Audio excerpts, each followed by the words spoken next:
નમસ્કાર ખેડૂત મિત્રો, હું બંસી માથુકિયા એશિયાડોન બાયોકેર વતી આજના વિડીયોમાં આપ સર્વ ખેડૂત મિત્રોનું હાર્દિક સ્વાગત કરું છું.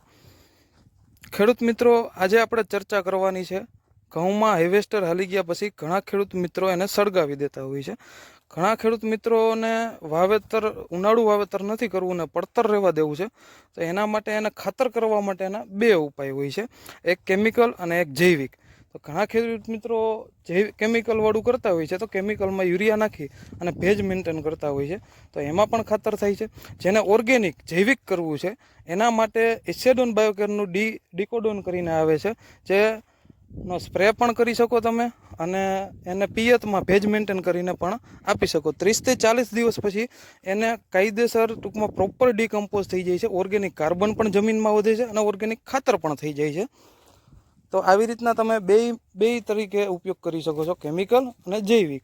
જૈવિકમાં એશિયાડોન બાયોકેરનું ડીકોડોન, જે સ્પ્રેમાંય આપી શકો અને પિયતમાંય આપી શકો ભેજ મેન્ટેન કરીને.